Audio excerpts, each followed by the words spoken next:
Kerap kali kita mendengar kabar bahwa rupiah sedang bergerak menguat. Ini tentu agak satir, karena kata penguatan terhadap rupiah itu ternyata disematkan ketika kurs rupiah berada di level 17.900-an terhadap dolar Amerika Serikat.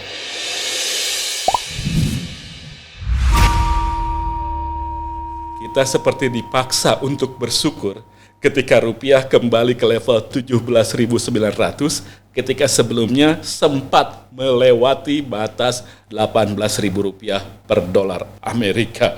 Seolah-olah 17.900 adalah kurs yang sangat kuat dan menguntungkan bagi kita semua.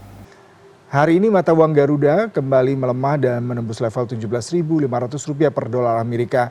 Ya, Saudara, DPR mencecar Gubernur Bank Indonesia Peri Warjio mengenai melemahnya nilai tukar rupiah terhadap dolar Amerika Serikat dalam rapat kerja. Kami meyakini bahwa rata tahun ini nilai tukar rupiah per dolar itu masih dalam kisaran yang disepakati. Nilai fundamental berapa? Average of the year 16.500. Kisaran bawahnya 16.2, kisaran atasnya 16.8. 16.8. Apakah BI yakin akan masuk? Dan pengalaman kami, kalau April, Mei, Juni memang lebih tinggi. Nanti kalau Juli, Agustus akan menguat. Sehingga the whole year kami masih meyakini nilai tukar akan di dalam kisaran 16.2, 16.8.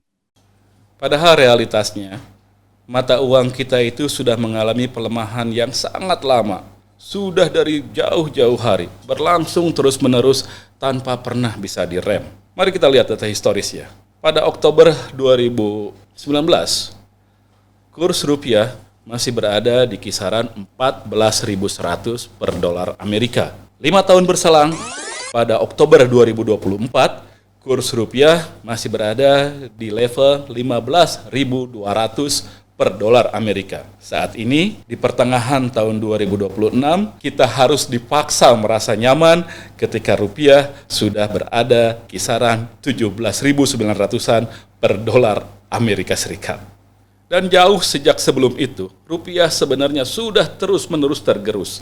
Sejak Presiden B.J. Habibie pada tahun 99 melakukan penguatan yang luar biasa terhadap mata uang rupiah dari kurs 16.000 per dolar waktu itu menjadi 6.000 rupiah per dolar pada tahun 99 dengan pengorbanan yang luar biasa dan sangat berdarah-darah. Sejak itu pula rupiah terus-menerus melunglai.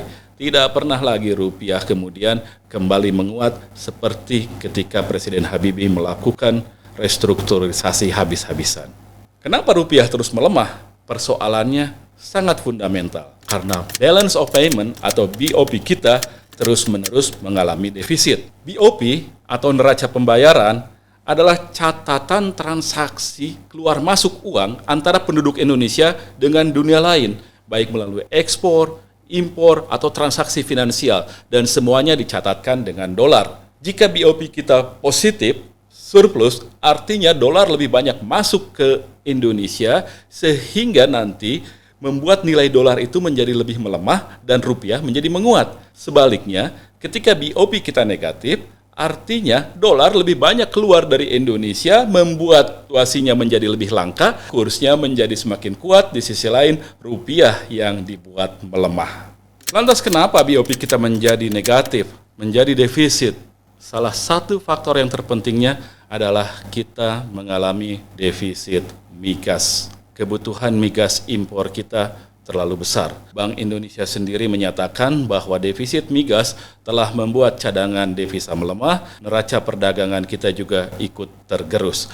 Bahkan neraca perdagangan Indonesia yang sudah surplus selama 72 bulan berturut-turut tanpa putus dari sejak Mei 2021 terpaksa harus mengalami defisit minus karena begitu besarnya defisit migas kita. Dan kenapa kita mengalami defisit migas?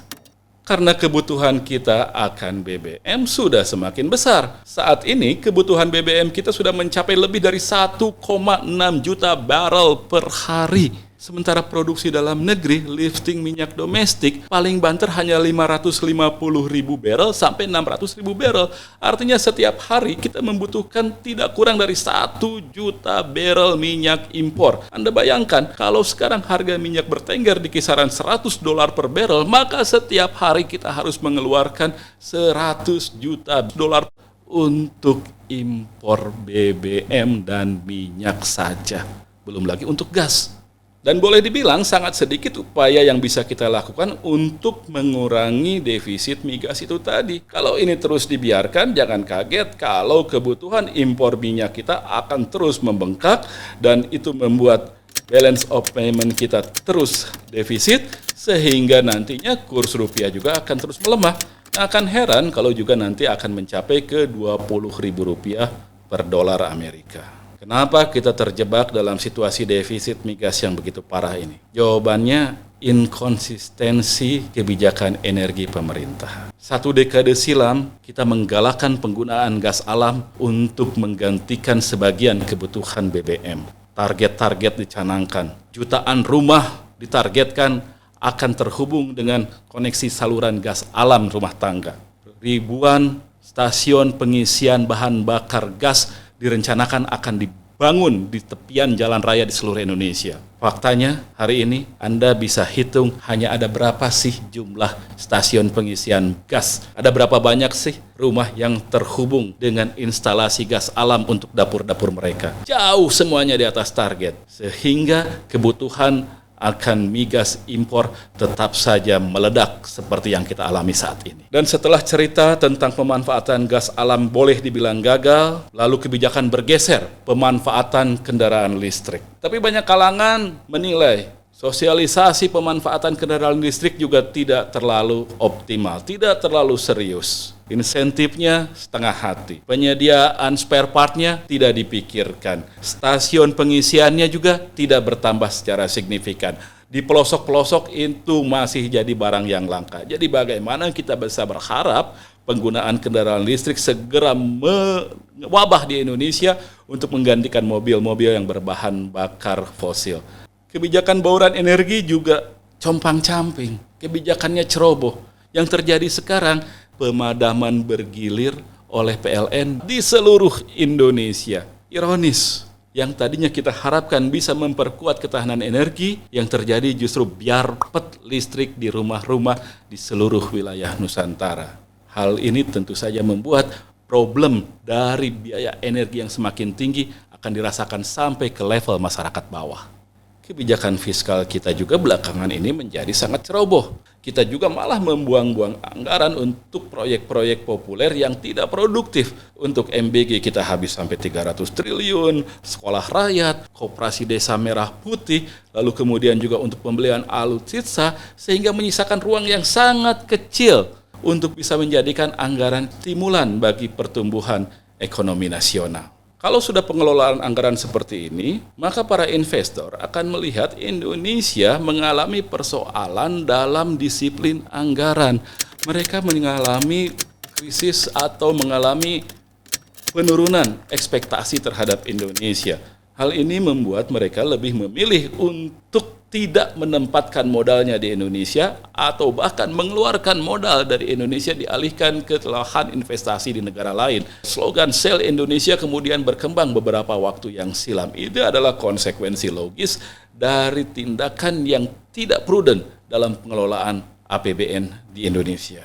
Jadi ketika rupiah sekarang ini berada di kisaran 17.900 dan rentan untuk terus melemah lagi, itu sebenarnya tidak mengherankan. Itu adalah konsekuensi logis dari banyaknya kita membuang dolar untuk membeli energi, dari ketidakmampuan kita melakukan transisi energi yang mulus di dalam negeri, serta dari gagalnya kita mengelola anggaran yang didasarkan kepada rasionalitas ekonomi alih-alih gejolak politik.